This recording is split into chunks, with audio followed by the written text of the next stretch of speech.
Hello दोस्तों, नमस्कार। मैं हवा सिंह चहल, संपादक आपका संदेश। दोस्तों, बहुत लंबे अरसे से किसान आंदोलन चल रहा है।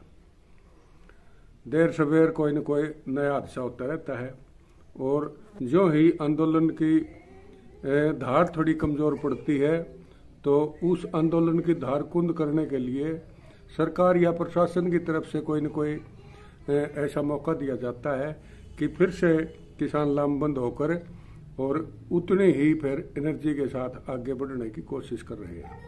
तो दोस्तों, ये करनाल वाला भी कुछ ऐसा ही मामला है।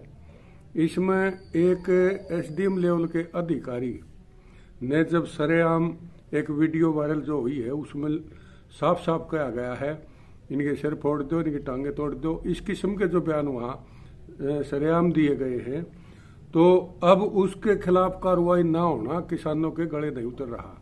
क्योंकि अब किसान इस बात को सोच के चल रहे हैं कि इसमें कहीं न कहीं ये सरकार की सह पर ही ऐसा हुआ है और सरकार ने, यानी कि इसमें सीएम तक भी शामिल लोग मान रहे हैं कि इसीलिए कार्रवाई नहीं हो रही कि सरकार के इशारे पर ही ऐसे अधिकारियों को कहीं बाहर से लाके और ऐसे माहौल में ये इसको और ज़्यादा धार देने के लिए आंदोलन को ऐसा किया गया है।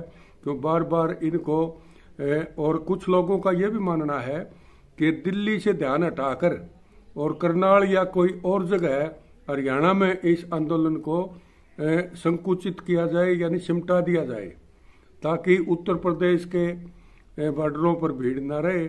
और क्योंकि वहाँ चुनाव है और दिल्ली में घुसने के लिए इनके पास पर्याप्त संख्या में किसान न बचें, इसलिए हरियाणा के अलग अलग जिलों में इस आंदोलन को इतना बढ़ा दिया जाए ताकि वहाँ पर ये किसान इधर रह जाएं और दिल्ली वाला सुनसान हो जाए और उत्तर प्रदेश की तरफ किसी का ध्यान ही ना रहे जहाँ चुनाव हो रहे हैं। और पंजाब का जो किसान लोग भी है वो भी हरियाणा में ही आके या धरनों पर बैठ जाएं, वहाँ भी इनका ध्यान ना रहे। तो ये इस किस्म की किसानों की मंशा है कि ये चीज़ें सरकार करवा रही है। और दोस्तों, एक एसडीएम लेवल का अधिकारी जो इस किस्म के हुक्म देता है और उस पर अमल करके लोगों के वाकई सर फोड़ दिए जाते हैं, तो इससे साफ जाहिर है कि कहीं न कहीं सरकार के ऊपर जो लोगों का शक है वो और पुख्ता हो जाता है। तो दोस्तों, यहाँ जिद पर सरकार भी है और किसान अपनी मांग मनवाने के लिए भी जिद पर है। तो दोनों तरफ से ये ठनी हुई है और कर्ण की नगरी में जो महाभारत अब छिड़ा हुआ है और किसानों ने वहाँ से अपने मिनी सेक्रेटेरिएट के बाहर अपने परमानेंट टेंट गाड़ दिए हैं। और दूसरे दिन भी जैसा कि उम्मीद थी कि वार्ता शायद सफल हो जाए, लेकिन ऐसा नहीं हुआ, क्योंकि इससे साफ जाहिर होता है कि प्रशासन को शासन की तरफ से अभी वो हरी झंडी नहीं मिली है कि वो कार्रवाई करने के मूड में है। प्रशासन चाहता होगा तो भी ऊपर के हुक्मरान के बगैर वो नहीं करना चाहेंगे, क्योंकि सरकार की जो मंशा है वही प्रशासन पर थोप दी जाती है और प्रशासन चाहते हुए भी कुछ ऐसे फैसले लेने में सक्षम नजर नहीं आता।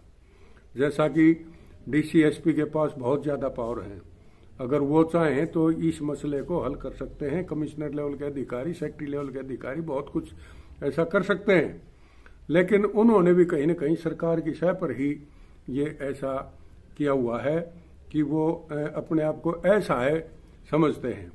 जब डिप्टी कमिश्नर और एसपी के सामने वो फुटेज लाई जा रही है और वो स्पष्ट शब्दों में, ये भी कल मैंने योगेंद्र यादव का बयान पढ़ा था, उसमें साफ कहा गया है कि यह आवाज़ उसी अधिकारी की है जिसने ये वीडियो वायरल हुआ है। और ये नहीं है कि बाद की बात है, ये एक दिन पहले वीडियो वायरल किया गया था और पूरी तरह से पुलिस वालों की यहाँ भरवाई गई थी कि ये काम कर दोगे क्या, यानी कि टांगे तोड़ दोगे, हाँ भरवाई गई, सिर फोड़ दोगे, तो करना ये काम, मतलब ये साफ साफ उसमें तय हो चुका था। और वो आते ही जो एकदम से हुआ वो पहले से ही निश्चित था। तो इसमें तो कोई दो राय है नहीं, क्योंकि लोगों की जो मांग है ये झूठी नहीं है। और अब जो करनाल के अंदर क्योंकि वहाँ दिल्ली के बॉर्डरों पर तो भीड़ रहेगी, धरने नहीं उठेंगे अभी, क्योंकि किसान जिद पर पूरी तरह अड़े हुए हैं अपनी मांग मनवाने के लिए। सरकार इस जिद पर अड़ी हुई है कि देखते हैं ये कितने दिन बैठेंगे और मजे ले रहे हैं इनके। चटकारे ले लेकर सरकार के आदमी पहले कहते थे भाई प्रजा दुखी है तो राजा भी सुखी नहीं रहता, लेकिन आजकल इसके उल्टा हो रहा है। सरकार में बैठे हुक्मरान बड़े मजे ले रहे हैं, चटकारे ले लेकर इनकी बेइज्जती कर रहे हैं। कुछ जगहों पर देखा भी है, कोई कुछ बोल देता है, कोई कुछ बोल देता है, कोई तो कहता है भाई धरने पर के मरना ही तो घर मर जाएंगे। इस किस्म के बयान सरकार के मंत्रियों की तरफ से आ रहे हैं। तो मुझे लगता है कहीं न कहीं ये एक उनको यानी तैश में लेने की या उनको उत्तेजित करने वाली ही बातें हैं, ताकि इस आंदोलन को यहीं हरियाणा के अंदर ही रोका जाए। लेकिन ये अकेला हरियाणा नहीं, आपने मुजफ्फरनगर से अगर कोई सबक नहीं सीखा है तो मैं चाहता हूँ सरकार के अंदर जो आदमी बैठे हैं वो धृतराष्ट्र की तरह आंख मूंद कर बैठे हैं। तो दोस्तों मैं तो इतना ही कहूँगा कि दिल्ली के धरनों के साथ साथ करनाल में भी अब मोर्चा संभाल लिया है और मोर्चा ये कमजोर नहीं पड़ेगा, क्योंकि ये जो इलाका है यहाँ काफ़ी तरह का सिस्टम है। यहाँ भी जैसे धर्मशालाओं के अंदर भी यहाँ लंगर चलते हैं, गुरुद्वारे इस इलाके में बहुत हैं, वहाँ से भी लंगर चलते रहेंगे और परमानेंट भी यहाँ लगा देंगे, क्योंकि दानवीर एक ये दानी नगरी है कर्ण की। दानवीर कर्ण के नाम से करनाल जो एक नगर है, ये जो इलाका है ये वाकई दानवीर है, क्योंकि मैंने देखा है कुरुक्षेत्र करनाल के अंदर अब भी वहाँ की जो जितनी भी धर्मशाला है उनमें लंगर चलते हैं, यानी दान बहुत देते हैं लोग यहाँ के। तो इसलिए मुझे लगता है कि अब जो दानवीर हैं वो इन धरनों पर आकर भी दान देंगे और अपनी बात मनवाने के लिए मजबूती के साथ यहाँ भी इस तरह पूरे संगठन के साथ इस धरने को कामयाब करेंगे। तो राज्य सरकार के साथ जो केंद्रीय नेतृत्व भी दिन भर लगातार अपडेट लेता रहा था, लेकिन बात नहीं बनी। और किसानों की एक ही मांग है कि सिर फोड़ने का आदेश देने वाले एसडीएम को सस्पेंड किया जाए और प्रशासन की जांच की जाए कि ये किसके इशारे पर हुआ। और कांग्रेस नेताओं ने तो सरेआम ये आरोप लगा भी दिया है कि इसकी, दीपेंद्र हुड्डा ने कहा है कि इसकी न्यायिक जांच होनी चाहिए ताकि ये पता लगे कि किसके इशारे पर यह किया गया है। उनका सीधा सीधा इशारा सरकार पर है कि सरकार लोगों के सिर फुड़वाना चाहती है, ये ऐसा उनका मानना है। और जब तक जांच नहीं होती तब तक लोग भी ये सोचेंगे कि वाकई ये बात सच्चाई है। मुख्यमंत्री ने देर शाम को सीआईडी चीफ है और जो गृह सचिव हैं उनके साथ भी मीटिंग की है और प्रशासन का जो प्रस्ताव था अफसरों और किसानों की जांच कमेटी मिलकर बनाने की बात कही गई थी और ये कहा भाई जो दोषी निकलेगा उसकी कार्रवाई हो जाएगी। लेकिन उन्होंने कहा भाई जांच में अब बचा ही क्या है, जब पूरी तरह से वीडियो वायरल हो चुकी है और सरेआम वो तैयारी में है कि भाई सिर फोड़ने हैं और टांगे तोड़नी है, लठ बजाना है। तो जब ये सरेआम एक दिन पहले हो गया और वही बात सच साबित होगी तो फिर वो तो क्लियर सी बात है, उसमें एक फॉर्मेलिटी है जांच करना। उसी फुटेज को अगर सही मान लिया जाए तो मैं समझता हूँ वो भी कोई गलत बात नहीं होगी, क्योंकि जब आवाज़ की पुष्टि होगी और उसमें कुछ पुलिस वाले भी ऐसे आदमी होंगे जिनके सामने ये बात हुई है, उनसे किसी भी तरीके से न्यायिक जांच वाले तो निकाल लेंगे मामला। लेकिन प्रशासनिक आधार पर यही बात है भाई एसपी कहेगा वही सिपाही थानेदार कहेंगे, ये मामला आ जाता है। इसलिए कहते हैं न्यायिक जांच हो, क्योंकि न्यायालय के अंदर किसी की मेयर पक्ष नहीं होती और वो स्पष्ट तौर पर वो बात सामने आ जाती है, इसलिए उनका ये मानना है। इधर सरकार ने भी अलर्ट के आदेश जारी कर दिए हैं कि जिला प्रशासन में किसी तरह दखलंदाजी ना हो। सरकार मांग नहीं रही है, वो भी अड़ियल रुख अपनाए हुए है और उनका मानना ये है कि सीएम जो है वो हरियाणा के अंदर इसको यहाँ शिफ्ट करना चाहते हैं आंदोलन को, दिल्ली के धरनों को हरियाणा में शिफ्ट कराने की साजिश रची जा रही है, ऐसा मानना है किसान नेताओं का। और राकेश टिकैत ने तो साफ कह भी दिया है और किसानों के साथ बातचीत भी जारी रहेगी, ये डिप्टी कमिश्नर ने कहा है। करनाल के डीसी हैं, उन्होंने साफ तौर पर निशंत कुमार ने कहा है कि आगे भी ये बातों का क्रम जारी चलता रहेगा। यानी कि पंचायत का हुक्म सिर मत्थे, पतनाला उठे दा उठे, बातचीत जारी रहेगी, मांग मानी नहीं जाएंगी, क्योंकि ऊपर का इशारा जो होगा वही होगा। और ये किसान नेताओं ने जो आश्वासन दिया हम लोगों को कि परेशानी नहीं होने देंगे और किसी किस्म से हम उनको न कोई काम में रुकावट डालेंगे, लेकिन धरना शांतिपूर्वक रहेगा और धरना नहीं उठेगा। और मुझे लगता है कि ये ज्यों ज्यों लंबा चला जाएगा धरना, तो ये एक और नया ये यहाँ जगह दे दी है सरकार ने कि एक और जगह ये मोर्चा स्थापित कर दिया। इस तरह से जहाँ जहाँ भी आंदोलन कमजोर पड़ता दिखता है, सरकार खुद चाहती है आंदोलन में तेजी लाई जाए।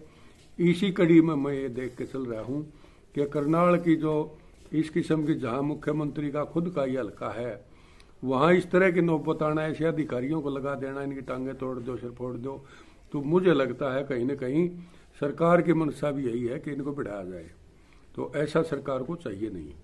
और अगर इसमें कोई सच्चाई है तो ये जांच का विषय है। सरकार तो जांच कराएगी ही कराएगी, कब तक नहीं कराएगी, करानी पड़ेगी, क्योंकि ये लोग भी अब उठने वाले नहीं हैं। कोई ये सोच ले थोड़े से दिन में उठ के चले जाएंगे, ऐसा संभव नहीं है। और ये जितने लोग तंग हो रहे हैं, जितनी मृत्यु हो रही है, यह आंकड़ा लगातार बढ़ता जा रहा है और ये सारे सरकार के जिम्मे लग रहे हैं, क्योंकि कोई कारण तो होता ही है हर चीज का। दोस्तों, तो आज इतना ही। अगर आपका संदेश आपने चैनल को सब्सक्राइब नहीं किया तो इसे सब्सक्राइब कर लें। दोस्तों, आपको कैसा लगा ये, अच्छा लगता है तो इसे लाइक कर दें, कमेंट भी करें, करके बताएं कैसा लगा। और दोस्तों, इस किस्म की जो बातें हैं किसान आंदोलन से जुड़ी हुई, मैं शुरू से आखिर तक आपको ये बताता रहा हूँ और आगे भी हमारा ये जो सिलसिला है ये बदस्तूर जारी रहेगा। किसान आंदोलन पर भी हमारी पूरी निगाह है और जहाँ से जो खास बात निकल के आएगी उसका विश्लेषण मैं आपको उसका स्पष्ट तौर से आपको बताऊंगा।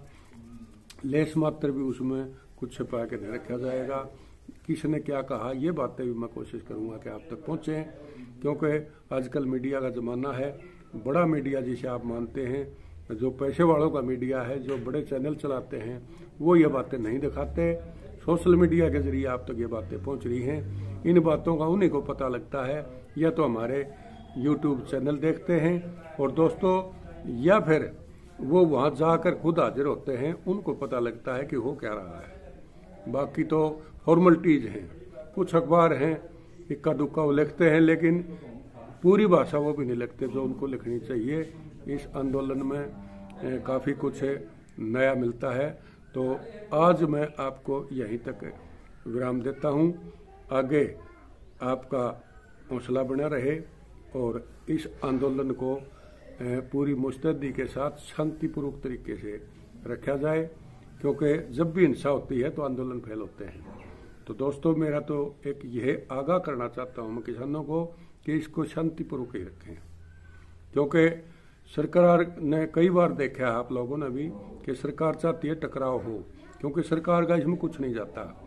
जो लोग इन लंगरों में खाना खा रहे हैं, सिक्योरिटी वाले, पुलिस सुरक्षा के जितने भी कर्मचारी हैं, इन लंगरों में खाना खा रहे हैं जहाँ किसान खा रहे हैं, इकट्ठा खाना खा रहे हैं, इकट्ठे नहा धो रहे हैं, इकट्ठे ड्यूटी दे रहे हैं।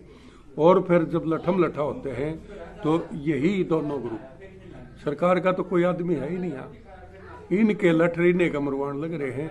ये बात कब समझ में आएगी उसका देखते हैं कितना लंबा और ये खिंचता है मामला। तो आज इतना ही, अगले एपिसोड का इंतजार कीजिए। तब तक के लिए नमस्कार दोस्तों।